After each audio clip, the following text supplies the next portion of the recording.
Conjuring: The Devil Made Me Do It is the third installment in the core Conjuring saga and the 8th installment in the overall franchise. It once again stars Vera Farmiga and Patrick Wilson and is directed by Michael Chavez from a story by James Wan. Before we get into this, don't forget to hit that like button down below. It does wonders in getting my content out there, and if you haven't already, hit the subscribe button and the bell icon to keep up to date with all my content. The Conjuring: The Devil Made Me Do It reveals a chilling story of terror, murder, and unknown evil that shocked even experienced real-life paranormal investigators Ed and Lorraine Warren. One of the most sensational cases from their files takes them beyond anything they'd ever seen before, to mark the first time in US history that a murder suspect would claim demonic possession as a defense. If you've been following myself on my channel for a while and my reviews, you will know that I'm not a huge horror fan. I'm actually a big baby. I'm a massive big baby when it comes to horror movies. Most of the time I can't handle it. I can't handle it. However, that said, the Conjuring franchise is one of my favorite franchises in Hollywood at the moment. I adore these films.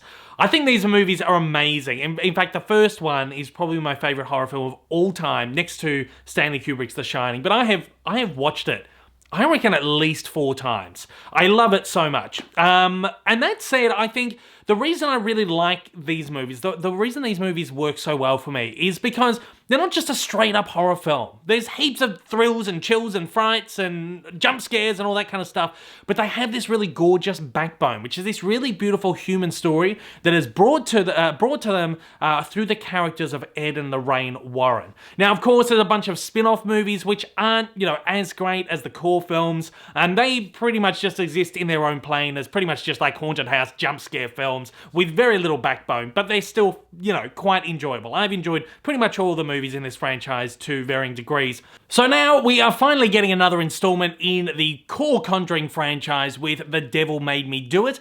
This time round, a few things have changed up. James Wan, who is the director behind the first 2 movies, he's written all the stories and all that stuff, incredible filmmaker, Australian as well, which is extra points.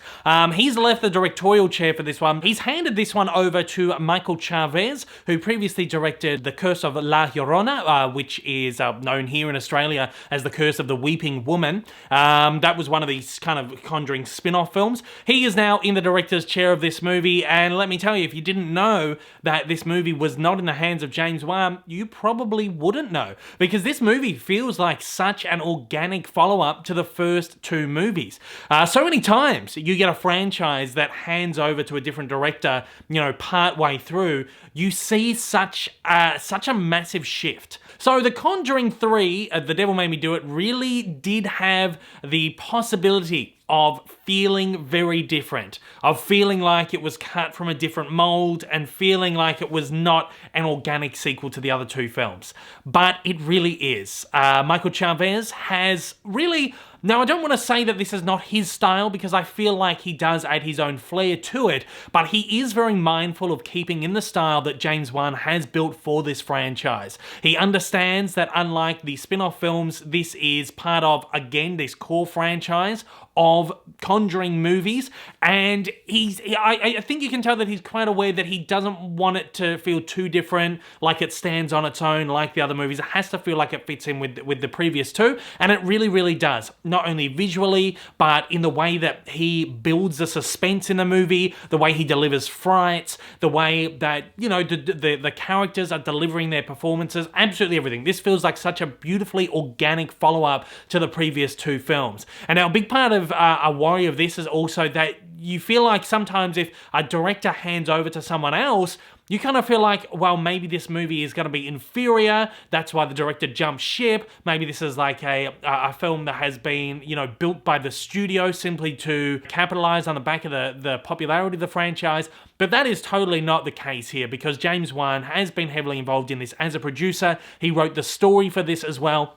And you can really feel the Wan touch in this too. So if you're worried about going into this and feeling like, oh, this is just, it's just going to be another one, it's going to be like a studio-driven movie, whatever, get rid of all those worries because this movie just feels so organically conjuring, much like the last two. And at that, the frights are real. The frights are here in big, big numbers, just like the previous two films.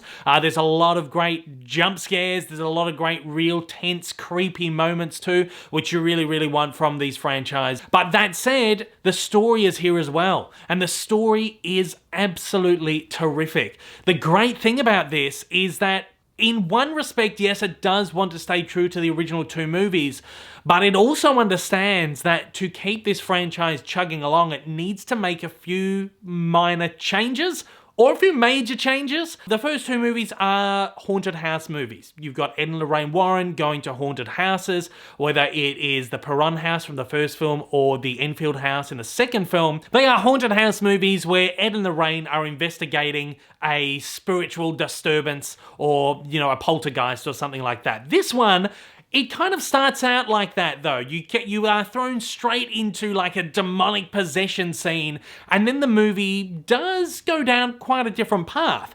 This movie, as I've said a couple of times, really focuses on this court case about this guy who murdered someone and then claimed that he was possessed by the devil. And this kind of takes us down the route of almost like a detective story, where Ed and Lorraine Warren, they're not in this haunted house, they're kind of out in the wild, doing a bit of detective work, pulling strings together and trying to link this case with these other weird disturbances, these other weird cases that have been going on kind of in the background, and how this case links up to this cult that this priest has been investigating for a number of years. We go down this route of not just spiritual beings and poltergeists and demons, but we go down this route of the occult. And I feel like it is a really great, refreshing take on this franchise. Yes, I would have been happy with another haunted house movie from the Conjuring franchise, but I also feel like, particularly with all of these spin-off films, you might get a little bit of burnout after a while. I feel like if we had gone down this route again, I feel like we might have sat back and gone, you know what, this is very much like the first two movies. It's almost exactly the same. But this movie is smart enough to keep the heart and the soul and the style of the original movies and apply it to a different formula. Again, Patrick Wilson and Vera Farmiga are fantastic in this as Ed and Lorraine. They really are what make these movies work so, so well. Their performances are terrific. Their chemistry is incredible. You are just rooting for Ed and Lorraine the whole time. Their romance and their love for each other is bounds above everything else that happens in these movies. And you can really feel that between the chemistry between these two actors. You know, you've got all these crazy demonic possessions and stuff that's happening, but it's always their love that wins in the end. And I think that is just such a beautiful touch to put to a horror film. And that's why I adore these films so, so much. Other performers in this movie are great as well. We've got Rory O'Connor playing Arn, who is the guy who has been possessed by the devil, is trying to prove his innocence. He delivers a really great, intense performance, which is what you really want from one of these movies. And you've got Eugenie Bondurant playing the occultist, I guess the spirit of the film, the villain, the antagonist. I don't know, I don't want to spoil too much, but she's the big bad of the movie.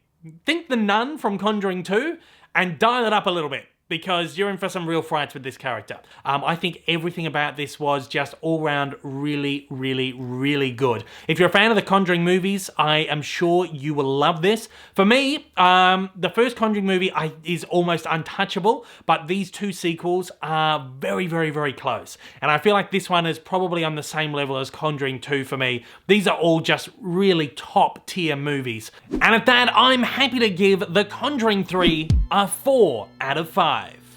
The Conjuring 3 is a terrific return to the franchise. No longer in the directorial hands of James Wan, the film still feels like an organic sequel, delivering chills and frights as large as anything before. Breaking away from the tried and tested haunted house formula, Conjuring 3 offers a unique and refreshing installment in the franchise, proving it still has plenty of life or soul left in it.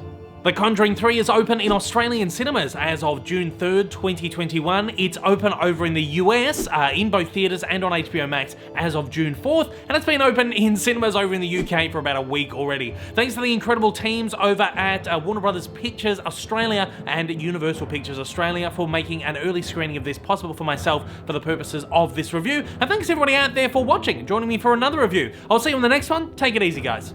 Hey everyone, if you haven't yet, smash that big old subscribe button up on your screen to keep up to date with all my content, and hit that like button down below. Also, don't forget to check me out on social media, and please consider supporting me over on Patreon for as little as $1 a month for exclusive videos, early access content, and to get your name up on the screen. Thanks again for watching.